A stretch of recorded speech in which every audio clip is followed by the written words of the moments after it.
Olá, eu sou Ernesto Bercon e serei seu professor no curso Gestão Empresarial com ERP. E vamos ao sexto pilar. Inclusive no BSC, o pilar chama-se apenas financeiro, mas nós consideramos que a contabilidade talvez é mais importante do que o financeiro, porque a contabilidade é que ele calcula a posição econômica da empresa, se ela está dando lucro ou prejuízo, e até a sua posição de patrimônio. Mas vamos ver como tudo isso funciona. Primeiro falando da parte financeira. Ela está sendo hoje muito enriquecida, inclusive pelas fintechs, porque é evidente que o sistema financeiro do ERP tem que estar amplamente integrado com os bancos e hoje também com essas fintechs, que permitem fazer algumas operações de forma automática no ERP. Inicialmente nós temos todo o processo do boleto. O boleto ele é emitido junto com a nota fiscal e você, através de um arquivo chamado KNAB, você envia esses boletos para o banco registra esse boleto, manda ao seu cliente, o seu cliente vai pagar, seja via site do banco, seja via DDA, você vai receber um KNAB de retorno com as baixas que foram efetuadas pelo seu cliente e creditadas na sua conta. E o sistema, nesse momento, baixa o título e automaticamente também atualiza a sua conta bancária no sistema. Uma outra coisa interessante é a reconciliação bancária, que é exatamente a verificação do extrato do banco que nós importamos e comparamos com os lançamentos que foram feitos naquele banco. Isso através do valor, ele verifica e aqueles casos que ele não consegue resolver, por exemplo, se tiverem muitos lançamentos com o mesmo valor, você faz a reconciliação manualmente. Esse é um ponto importante que sempre a gente coloca como fundamental. O extrato do banco tem que estar totalmente batido com o extrato apresentado pelo ERP. Se não bater, tem alguma coisa errada, que pode ser desde uma falha humana, um erro ou até uma fraude. Por isso é importante você sempre estar verificando que esses dois valores estão batidos. Todo o processo de cartão de crédito, que é administrado pelas operadoras e que gera um volume muito grande de informações, também está absolutamente integrado com o sistema, gerando as baixas, calculando o saldo que você ainda tem lá no cartão. E todo esse processo de envio, tanto no KNAB para as duplicatas, os títulos a receber, como nos pagamentos, que você também pode enviar para o banco e ele quitar todos os títulos que estão contra a sua empresa. E, finalmente, além da integração com o KNAB, que é a integração dos boletos a receber, você também tem a integração com os títulos a pagar, ou seja, você envia para o banco os títulos que você vai pagar e automaticamente o banco faz o seu pagamento. Seja o Banco Itaú, seja o Bradesco, já é um processo mais sofisticado do que o de recebimento. Outro processo que você tem na empresa, que é a contabilidade, envolve os lançamentos. E veja, aqui você tem uma tela que mostra todos os lançamentos que uma empresa tem. Eu sei que a maior parte das pessoas, até os gestores, odeiam contabilidade, porque acham uma coisa maçante, uma coisa chata, e que, no entanto, é a base do controle econômico da empresa. Tente entender como isso funciona. Então, aqui, mostrando rapidamente, a contabilidade não é tão complexa assim. A gente pode dizer que se resume no seguinte: quando você compra uma matéria-prima, você ou joga no estoque esse produto, ou ele vai para despesa diretamente, ou para o imobilizado. Se você tem um crédito de ICM, você vai jogar nessa conta aqui de ICMS e fica, evidentemente, credor do cliente, ou seja, você fica devendo para ele. Então é feito um crédito. Quando você gasta aquelas despesas e aquele estoque, você vai fazer as requisições e elas vão ou diretamente para a despesa ou para o processo, que também não deixa de ser um estoque. É o estoque em andamento que nós vimos quando falamos de ordem de produção. Então o sistema faz esse lançamento tudo de forma automática, inclusive rateios de despesas, e quando é concluída a ordem de produção, ele credita o processo e debita o estoque de produto acabado. E lá você tem agora o custo dos teus produtos, de cada um deles, de forma que quando é feita a venda, emitida a nota, o sistema sabe quanto ele custou, o custo médio dele, debitando a conta de CMV. E ao mesmo tempo que faz esse lançamento, ele também faz o lançamento da venda em si, ou seja, pelo valor faturado, debitando a conta clientes, que é a conta da receber, é um crédito, um ativo que você tem, e creditando a conta de receita. E quando é feito o recebimento desse título, você debita o título e credita o valor proveniente desse cliente aqui. No caso de fornecedores, é o inverso. Quer dizer, quando você comprou, você creditou a conta, e quando você paga, você debita a conta de fornecedores e credita a conta de bancos. Esse, pessoal, é um resumo de um processo contábil, simples assim. É evidente que tem casos excepcionais que recebem um tratamento especial, então, mas o importante é que todo esse processo, evidentemente, pode ser feito de forma automática. Há um outro ponto importante de se entender a contabilidade é que nós temos dois regimes. O que significa isso? Nós temos o regime de competência e o regime de caixa.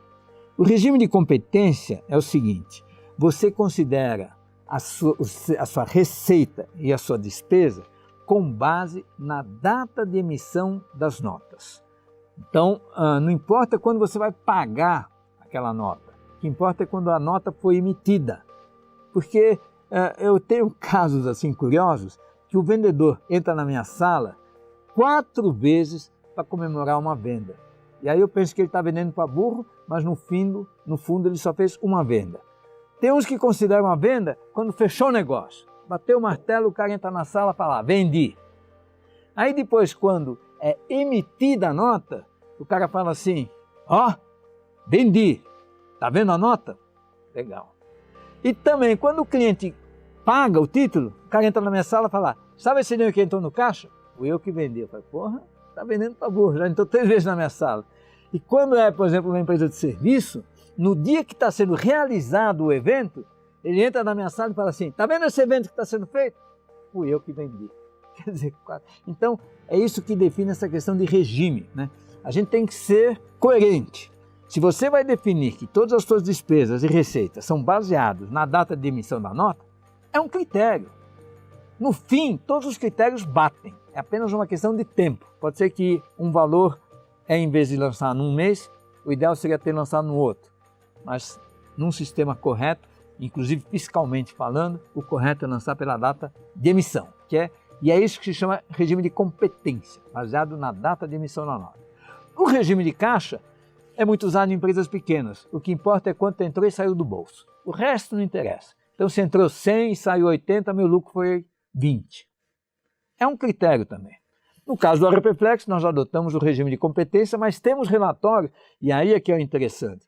Você deve analisar o seu caixa pelo fluxo de caixa, que é o relatório que mostra tudo aquilo que você tem a pagar e a receber.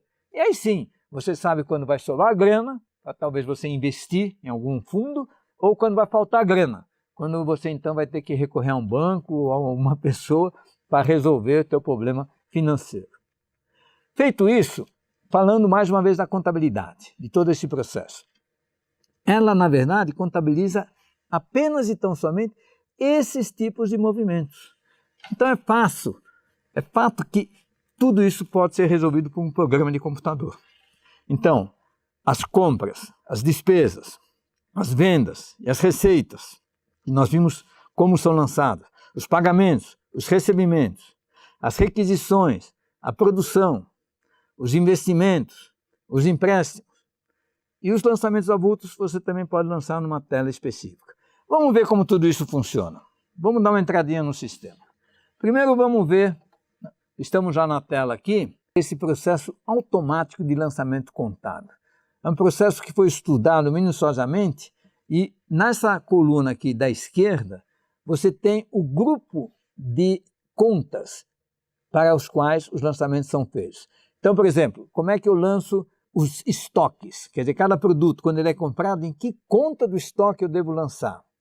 Eu vou chegar lá, vou pegar aqui do lado direito eu tenho o meu plano de contas, que pode ser o plano referencial ou um plano próprio da empresa, e vou dizer que naquela conta deve ser lançado esse produto. Por exemplo, esse produto que está marcado aqui, eu indico qual é a conta e clico na flechinha e ele joga o número da conta para cá. Pronto, a partir de agora, toda vez que eu comprar esse produto, ele vai ser debitado nessa conta. Assim como quando eu comprar ou vendê-lo, ele vai ser creditado nessa conta. E assim acontece com os clientes, acontece com a compra de serviços, acontece com os empréstimos, acontece com os recebimentos e com os pagamentos. Enfim, para cada um desse grupo de lançamentos, eu indico nessa tela qual é a conta a ser lançada. Se houver uma exceção, nós temos uma tela de lançamentos avulsos, onde eu faço a reversão e o lançamento correto para aquele caso. Dificilmente isso acontece. Temos já inúmeras empresas fazendo totalmente a contabilidade de forma automática, sem a necessidade de um reprocessamento, de um novo processo para contabilizar as operações da empresa. E também nós temos toda essa parte de consultas e relatórios. O sistema tem um balanço e um DRE numa única tela, onde ele te dá toda a posição econômica e financeira da empresa naquele momento. Porque à medida que você vai digitando, que você vai implementando no sistema as suas requisições, as suas notas, o sistema já tem informação. Então você pode puxar a qualquer momento um balanço e uma demonstração de lucros, de resultados da sua empresa de um determinado período. Pode ser uma semana, um mês, um trimestre, um ano, não importa. Ele mostra aqui em 3 níveis. Então, por exemplo, vamos pegar uma conta de estoques. Se eu clicar em estoques, ele vai mostrar todos os itens que estão no estoque. E aí você vai ter o saldo inicial do período e o saldo final. E se você clicar naquele produto, você vai ter toda a movimentação daquele produto. Por exemplo, as compras, as vendas e as requisições, item a item, o número do documento, a data de emissão, o histórico que foi colocado na nota, a quantidade, o valor unitário e o valor total. Enfim, a informação vem de sintético para o analítico até o nível do item. E da mesma forma, você tem a demonstração de resultado. Você tem, por exemplo, nessa linha de faturamento menos CMV, todo o seu faturamento e todo o seu custo da mercadoria vendida, classificado por natureza, por produto e assim por diante. Então, você clicando num determinado item, você vai ter o valor faturado e o custo. E se você, mais uma vez, detalhar essa linha, você vai ter item a item de nota fiscal que compôs aquele valor. Quer dizer, a qualquer momento, você vai ter o controle de todo o seu processo econômico e financeiro. E, para concluir essa aula, nós não poderíamos deixar de falar no SPED. O SPED realmente veio para ficar. E é um processo complicado, né, que está obrigando as empresas praticamente a ter 2 contabilidades, né? A contabilidade de gestão, que é mais imediatista, que contém informação naquele instante, que contém todos os lançamentos, e que nós chamamos de PEF, Posição Econômico-Financeira. E a contabilidade, que é essa que nós vimos. E a contabilidade fiscal, que é o SPED. E agora estou falando explicitamente do SPED contábil. O SPED contábil hoje ainda não é obrigatório para as empresas do Simples, mas fiquem certos, logo será. E nos mesmos moldes que é feito para as empresas de lucro presumido e lucro real. O SPED nada mais é do que os lançamentos entregues sob a forma de um arquivo, inclusive um arquivo TXT. Então esse arquivo é enviado ao governo, ele é validado e o governo recebe isso e faz toda a fiscalização contábil, né, de impostos, tudo em cima desse arquivo. O que nós fizemos? No RPFlex você tem toda a geração da contabilidade fiscal a partir da geração do SPED. E a partir da geração do SPED, o sistema emite os livros, o diário, o razão, o balancete, o DRE, Enfim, se não for obrigado a fazer o SPED, imprime esses relatórios, encaderna, leva para registrar e resolveu o seu problema fiscal. Está lá com todos os livros disponíveis para uma fiscalização. Caso você seja do lucro presumido ou do lucro real, você enviou o SPED e, se quiser, pode emitir o razão diário para ter isso também sob a forma de papel e analisar os seus dados. Mas não é necessário, porque você já tem a posição econômica e financeira que te dá toda a informação e você tem no SPED essa informação que você mandou para o governo. Mas se quiser imprimir, é feito a partir do próprio arquivo do SPED. Então você pode usar o plano próprio ou o referencial. Você tem toda a discriminação de centro de custo, que no SPED tem um sentido mais amplo, né, definindo detalhadamente cada conta, a conta de clientes por cliente, a conta de bancos por banco. Enfim, tem um conceito um pouco diferente do conceito antigo que se tinha de centro de custo. Tem aquela tela do Depara que nós vimos, né, que automatiza o seu processo de lançamento, e entram apenas os lançamentos que são provenientes realmente para a parte fiscal da empresa. Então é isso, pessoal. Financeiro e contabilidade é um dos pilares mais importantes que você tem na empresa e que tem que ser automatizados para você ter um controle mais detalhado da sua situação. E essa foi mais uma aula do curso Gestão Empresarial com ERP. A próxima aula será sobre produtos.